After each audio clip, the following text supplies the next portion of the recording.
We are live. What's better than this? It's guys being dudes here on the Locked On NFL Scouting Podcast, reaction to the 5th round of the 2023 NFL Draft. We have just a handful of picks that are trickling in, but as we are finishing the 5th round, our Locked On NFL Draft coverage in 2023 is presented by. If you think you can run a franchise, visit ultimate-gm.com to play the ultimate NFL GM simulation game. Start your dynasty today. And Joe, a player been interested to see when he was going to come off the board. Safety Chris Smith just came up. The Raiders just traded up for Chris Smith here at the end of the 5th round. So your thoughts? Yeah, I like that. I mean, Chris Smith, I don't think he was ever an early round player, but you watch him on tape, you see a smart, instinctive, physical football player that you can envision the role here in the 5th round as a sub-package player, as a core special teams player. I think that this is a really good value here at pick 170. Maybe he's not as big or as explosive as you wish he was, but he's a friggin' good football player. There's no question about it. That's the thing that got him caught up, right? Was just the athletic profile was not where you hoped it would be to match. And then you realize that the instincts being what the instincts are, but he doesn't have the physical backing to really line it up. I wouldn't be surprised if he finds a sub-package role, like you said, and finds his way onto the football field and plays meaningful snaps. There's a couple of guys like that have come through in the last 10, 15 picks or so, like Daniel Scott with the Colts. It's another safety who I think kind of fits that same bill.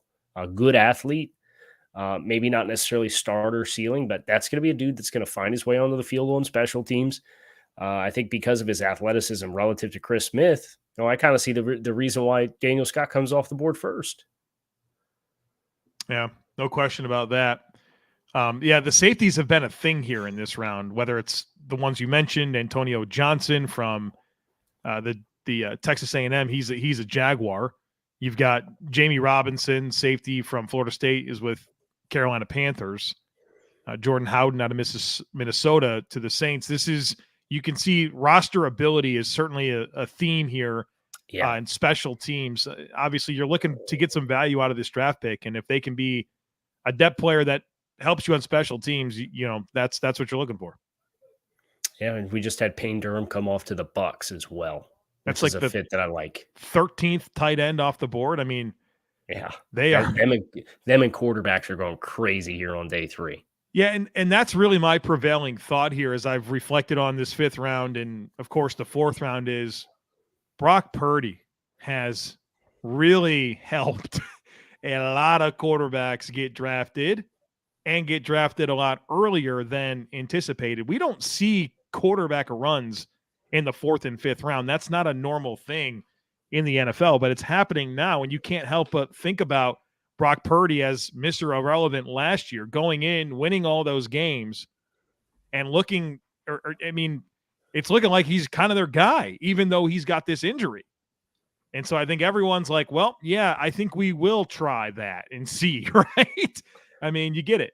It's copycat. Yeah, I mean, there's a whole subsect of ideology, right, that says draft a quarterback every year. You never know when lightning might strike and the situation might be the perfect one for a player. And obviously Shanahan has had a track record of doing that time and time again with these late round quarterbacks where you're seeing the Nick Mullins of the world come in and kind of have plus production. Now, of course, the ceiling is what the ceiling is, and sometimes they fall back down to earth, but at the same time, you're getting significant production, and then you have a chance to potentially turn around and flip that player and do it over again and be a quarterback factory and get better picks back than what you originally invested on him. So now I'm not going to sit here and justify drafting Sean Clifford, for example, not to dump on Sean Clifford, but I was stunned we got to the magnitude of picking day 3 quarterbacks that Sean Clifford is getting drafted in the 5th round in 2023. Do you think it's no longer about Sean Clifford? Do you think teams are going to overcorrect this way? No question, but it's worth it, right? Like if you do get your guy somehow, like James, same. that's such a minimal investment for such a huge reward. So I kind of get it, but we saw so many quarterbacks go back to school that I kind of thought would get drafted in this range. Maybe. Well, let's acknowledge the quarterbacks that went. Aiden O'Connell went in the last pick of the 4th round. The Raiders traded up for him. You have Clayton Turner to the Cardinals, Dorian Thompson-Robinson to the Browns, which is my favorite fit out of all of these. No question. Sean Clifford to the Packers, and that's it. And Jaron Hall to Minnesota. You mentioned Clayton Turner, right? Yep. That's a healthy amount, Kyle. You said we're up to a dozen? Well, that was tight ends. I think we have 13 tight ends that have been drafted and a good amount of quarterbacks here. You give it the old Control F. So you have 1, 2, 3, 4, 5, 6, 7, 8, 9, 10, 11, 12. 12 quarterbacks. Still got a lot of picks left in this draft. Yeah, so, I mean, quarterbacks that are left, Tyson Bagent, Max Duggan, Tanner McKee. They're all going. That's probably the most prevalent ones. If Sean Clifford can go, I'm not going to dismiss any quarterback from getting drafted. Tim Demarat, all these guys got a real shot. So yeah, but I will say I agree. Dorian Thompson-Robinson for Cleveland is my favorite one, and I think we got a lot to learn about what Arizona is going to be offensively. But I don't hate Clayton Turner there either. I think that's one that intrigues me in terms of this 5th round quarterback conversation. I mean, Jaron Hall, though, really, I mean, Minnesota, that could be something there. Toolsy player in Jaron Hall. Feel good about Kevin O'Connell and that system and what it can bring out of a player. I'm not sitting here saying that they have their quarterback of the future, but we got a reasonable dart. Even the pass catchers with Jordan Addison and Justin Jefferson, and I think where Jaron's been at his best is a lot of throws to the perimeter, and you feel like those guys can win out there and make your life a little bit easier if you're going to throw passes out there, as long as you have good anticipation and accuracy. And I think that's where Jaron Hall's at his best. So like the fit, would potentially, if he had to get forced into game action, would probably give you a little something different than what you have with Kirk. Be a nice change of pace. It's not always a bad thing for a quarterback when you have a veteran quarterback who athletically is a pocket passer. So I like DTR and Jaron Hall are my 2 favorite quarterback picks that we've seen thus far. There's some running back picks in this 5th round that intrigue me a ton. Izzy Abanikanda to the Jets, Chase Brown to the Bengals, and then most recently the New York Giants grab Eric Gray out of Oklahoma, and that might be my most favorite one. Gray really kind of found himself again this year. There was some hype coming out of Tennessee into Oklahoma. And then Kennedy Brooks really kind of was their lead back in 2021. And when he left, Eric Gray kind of seized the opportunity to be the lead back. And he's a pretty dynamic guy, really twitchy. He makes some very dynamic cuts, good balance through cuts. He, as a competitiveness about the way he carries the football, there's some creativity there. And so you can often wait on running backs and feel like you can get some value and get a nice skill set. I think all 3 of those teams, but especially the Giants with Eric Gray. We had a question from Trevor in the chat. What's up with Luke Whippler falling? Obviously, I know you've done the deep dive there. I've perused him, but I didn't watch as many games as you did, so I have my own thoughts. But your thoughts on Luke Whippler? I think that he was always overrated. And when he declared, I remember there just being a lot of social media buzz for him. And I think that that's kind of stuck with people. But then when I watched the tape, I remember going through the study and being like, I don't see this. Like there was like, oh, this could be the first interior offensive lineman off the board. And it's like, the more I kept watching, I'm like, I can't get there. He's a little undersized. He doesn't have a whole lot of power. Like he's athletic. He's probably pretty smart, but I thought there were some real limitations with his ability to exchange power, his ability to even translatable pass blocking reps. It was a hard study for me. And that anytime you see hype and then you go to the film and you're like, I'm not there, you keep going. And I never got there with Luke Whippler. And I feel like I've said this before, like you can't create a prospect. If it's not there, it's not there. And I've kind of always thought that about Luke Weippler. Yeah, I'll tell you what, Mozzie Smith busted his chops up, didn't he? Yeah, I mean, that's it, right? I remember having a conversation one time with an NFL offensive line coach.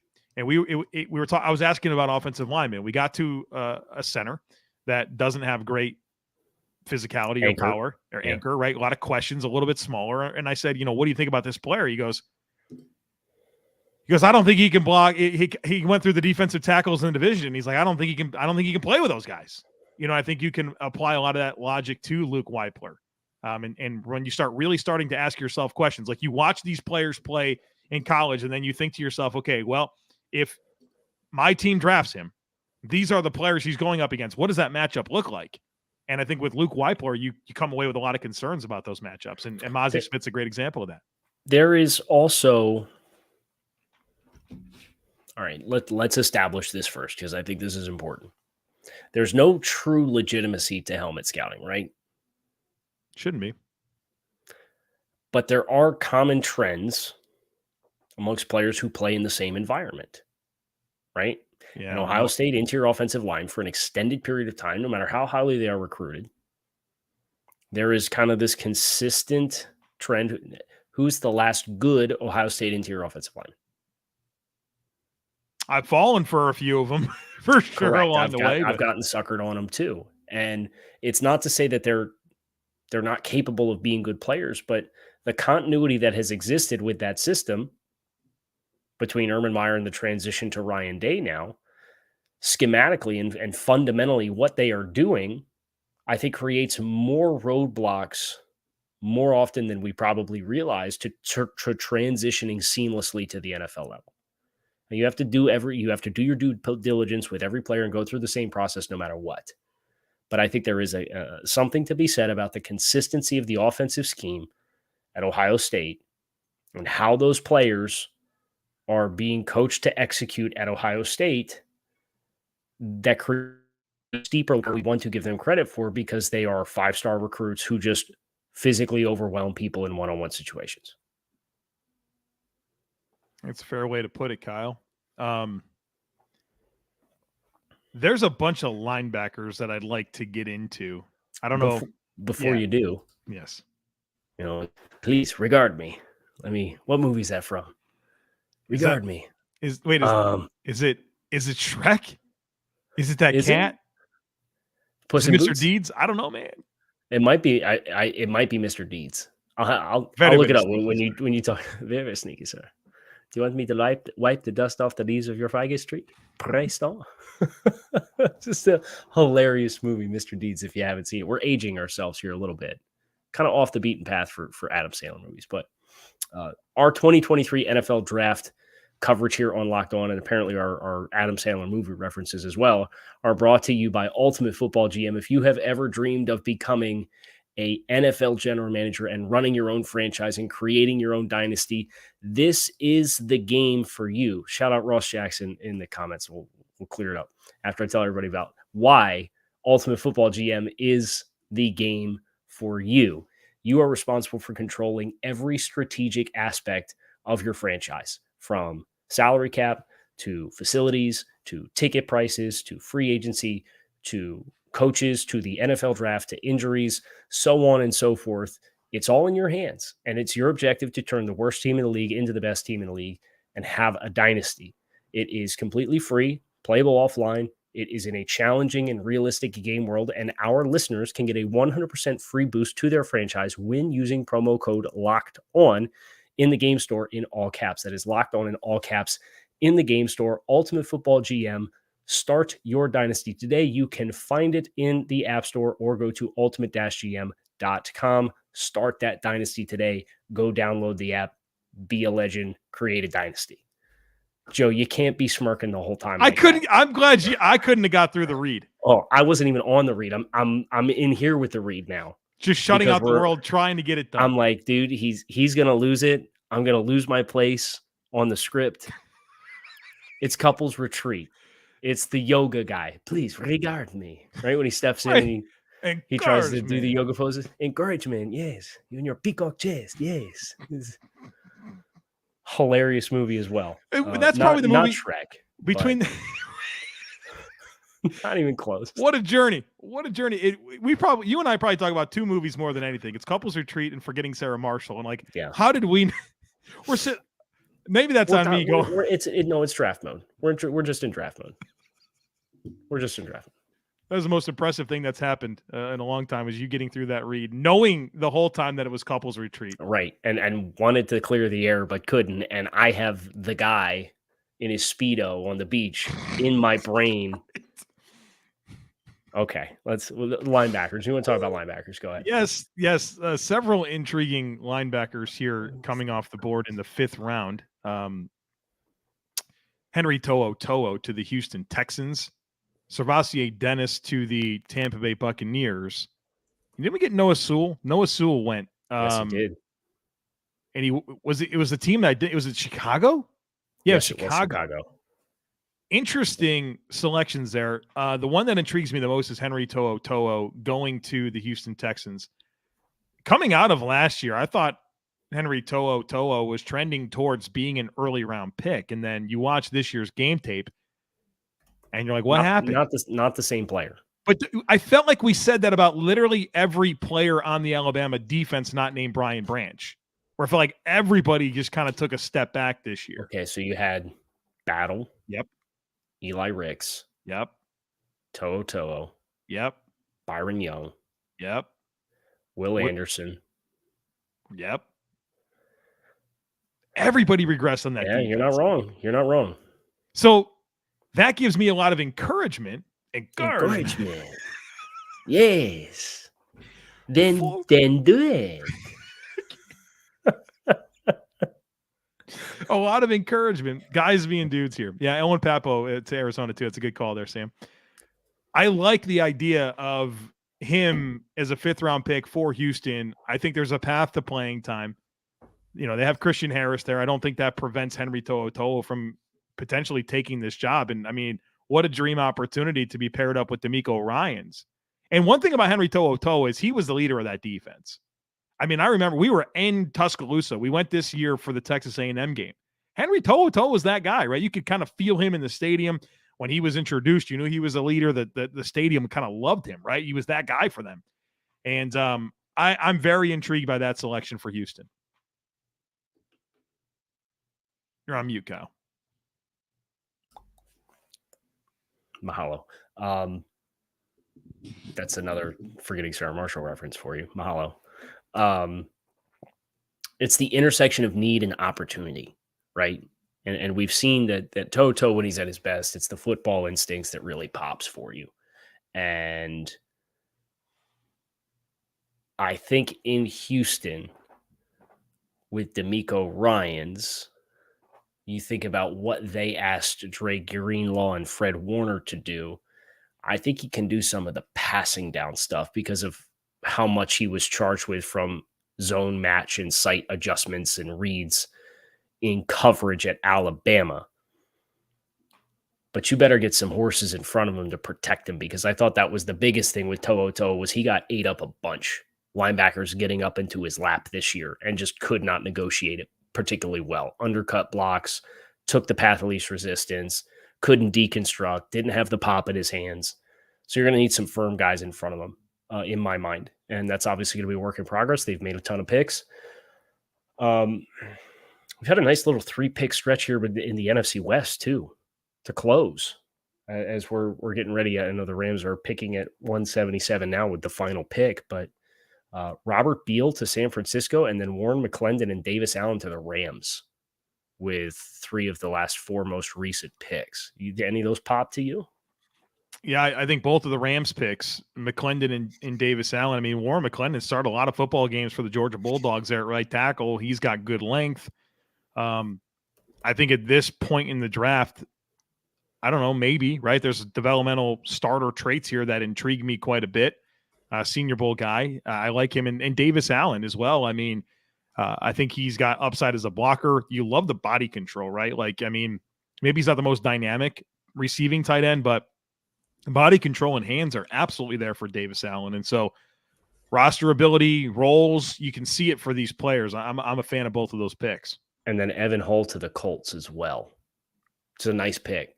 He's a pretty fun back, and look, the Colts getting some athletic guys here on day 3 in the early portions. We kind of glamorized the Adibare pick and the Blake Freeland pick and the Darius Rush pick. Evan Hull's not a slouch running back. Puka Nacua just came off. Rams Puka Nacua. How did the Rams just own the 5th round here with these Yeah, three of they the last traded 4 picks here? I told you they had like 12 picks today. Yeah. Just an outrageous amount of picks after. They're all making the team. They're all dressing on game day too. Puka Nacua is going to mess around and be wide receiver 3. It's going to be Cooper Kupp, Van Jefferson, and Puka Nacua is going to be the 3rd best wide receiver on that roster this year. Write it down right now. You guys got the timestamp. It's at 20:35 on the round 5 recap with Locked On NFL Scouting, courtesy of our friends over at Ultimate Football GM. Dial it in. I'm pumped. Puka Nacua, why do we think he fell? Why do you think he fell this far? I don't know. I mean, nice season this past year at BYU. Did well for himself at the Senior Bowl. I mean, maybe he's not the most dynamic physically or athletically. He'll block the hell out of you, though. He's got good body control, good ball skills, strong hands. I think he's a 4.5 athlete. He's a big-time recruit at Washington before he transferred to BYU. He's a really good player. Another really good player that got drafted here in the 5th round was by the Baltimore Ravens, Caillou Blue Kelly, the corner from Stanford. Yeah, what a pick that was. I mean, he went 2 rounds earlier. I wouldn't have thought twice about it. Man coverage, skill, tackles, if he went to Trenton physical, Simpson spot at 86, wouldn't have thought you'd twice. have been like, oh, maybe early, depending on what other corners are available, but like sufficient value that would have been totally fine. Yeah, I'm a big fan, especially when you look at this Ravens cornerback depth chart. I mean, like, there's a path, man. There's a path to him getting some early playing time. The Built Bar bets we pushed. We each won. Zay Flowers, I hit on as a 1st-round pick, and then Kyle hit on Sidney Brown as a top 100 pick. No Built Bars exchanged. Can I ask you a question? Yes. Who's the highest rated player remaining on your Bills board? Do you have that readily available? Of course I do. The highest rating player on my remaining player on the Bills board is. There might not be a single player. You don't have a single player? Because I only graded top 3 round picks and top 30 visits. Damn, that was going to be my tiebreaker. I was going to say I'll take the top rated player I have on my Dolphins board versus the top rated player you have on your Bills board. Let's see who gets drafted first. Not a single player left. Eric Scott, first pick of the 6th round. Eric Scott from Southern Miss to the Cowboys. I want to shout out another pick here that I like. It's Los Angeles Chargers. Players. That's cool. What's that? So don't want to know who my house rated player. Did you say? I thought you said it was Eric Scott. I'm sorry. No, he went to the Cowboys with the pick. Oh, okay. Who is the player? I'm interested. It's Braden Willis. Oh, he's gonna play, right? Yeah, he's gonna matter for some teams. Blocking. He's on the watch by Miami at 197. Be a good pick. Yeah. Does he play offensive line though? Tight end though. That counts. Tight end. He can block. There's no question he can block. He got a little dog in him. Yeah. But go ahead. You want to talk about another pick you want to shout out? Yeah, Jordan McFadden to the LA Chargers at 156. They found a nice player in Jamari Sawyer last year in the 6th round who's penciled in to start for them at left guard. I think he's going to be their left guard. And Jordan McFadden, I think, was a really good starter for Clemson. He's got athleticism. He's got size. I'm not sure what's missing, right? I think he could have went earlier. But it feels like just it's been quiet for him in his stock, despite a good career. And maybe he has some guard tackle flexibility, but I think this is a guy that could be the utility 6th guy for LA and, developmental starter type player. That was one of my favorite picks of this round. Yeah, I think what's interesting about McFadden is his build's a little non-traditional, right? Like he has length. But he's a shorter tackle in general. He's kind of got that short torso, so it kind of throws you off for your perception of what kind of build that he has. But I think he could be a utility player that could play all 4 spots besides center. Just based on the length, but also the movement skills that he has is probably better suited to playing inside, but he has enough length that maybe he can kind of bail you out a little bit. So shout out Ross Jackson, won $5 because Jake Moody went top 100. Do you remember when we did the top 100 show? And I said I had a section for specialists, and you're like, "Oh, do you have any in there?" And I was like, "No, but I do have a couple honorable mentions." And Moody was on there. We glossed right over it. We I glossed was right the over. one that said, "Yeah, we don't talk about No. specialists." I would have never pounded the table for a third round kicker either, just because. Have you seen the history since like the last 15 years of like top 4-round kickers? You don't have to do it. I'm going to float around and produce this thing. You for don't a have second. to pick kickers early. Like there's too many success stories of them not being top 100 picks for me to do it. So Kyle's floating around producing this thing. I'll bring up some names that are left here. We talked about Luke Weipler already. Keishon Butte from LSU. You mentioned those quarterbacks: Tanner McKee, Max Duggan, Keishon Butte, Parker Washington, Jalen Duncan. What you got, Kyle? I got it. Do you want to finish your thought, and then I can? No, I just as we get into the 6th round, and we'll be back after the 6th round to talk about it. I'm interested to see if we see some of those bigger names come off the board. Okay, so kickers. This is courtesy of Zach Cohen, who we used to work with. He's now at 33rd team. Really nice guy.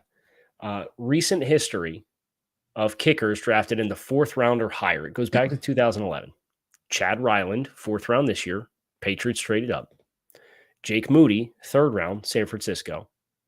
Cade York, 4th round, 2022. That was a disaster. I mean, he missed kicks and cost him a couple games last year. He also won him some games too. I mean, he did. Roberto Aguayo, 2nd you feel round. bad. You feel bad for any kicker out there that has Corey Bojorquez as their holder. He's horrible. And Alex Henry, Philadelphia. That's it. Don't do it. It's not super inspiring, right? Don't do it. Anything else you want to tackle here, Joe?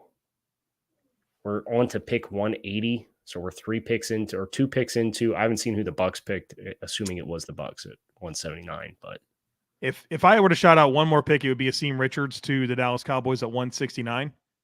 Versatility, upside. I think that's a nice pick here. As I just wanted to make sure I shout out all of my favorite picks from the round. And if I were to give one more, I'd go New England, Antonio Mafi. They've swung the bat hard on interior offensive linemen recently. I think that's 3. They took Andrews, Sal, and now Mafi. Yep. On day 3 today. So they're swinging the bat hard on interior offensive linemen. They're certainly getting a lot of power. Mafi's a little rough around the edges. I think he's somebody who's going to have to polish and put it all together. And as a result, he doesn't sustain blocks with the consistency that his punch and power and athleticism indicates that he's capable of doing. But that was a really fun developmental type interior offensive lineman for me that I think is a job well done by the Patriots. I wouldn't be surprised if he ends up outperforming Jake Andrews and Sal early on, if they have to tap into these rookies to play. So that's me giving my flowers to Bill Belichick here on day 3 for a job well done and a good value here in the 5th round. Yeah, we give flowers to Bill Belichick. And day 1, we've given flowers to John Schneider. We're saying good things about the Arizona Cardinals. But a shift here in some of our tone towards the usual people that we're criticizing. So Keitrell Clark off to the Cardinals as well. Speaking of the Cardinals, with pick 180, I believe it is. So we are off and running into the 3rd round, which means we are bumping out of here. Kyle Krabs, Joe Marino, want to thank our friends over at Ultimate Football GM for bringing you this 2023 NFL draft coverage with Locked On and the Draft Dudes, and all of you who have popped in and joined us for each one of these streams. We have another live stream reaction coming up after the 6th round comes to a close. So we hope you will come on back, hit subscribe to the channel. You can find us on YouTube, of course, for those of you who are here, and keep it locked in right here on Locked On 2023 NFL Draft. Kyle Krabs, Joe Marino. Talk to you all again soon.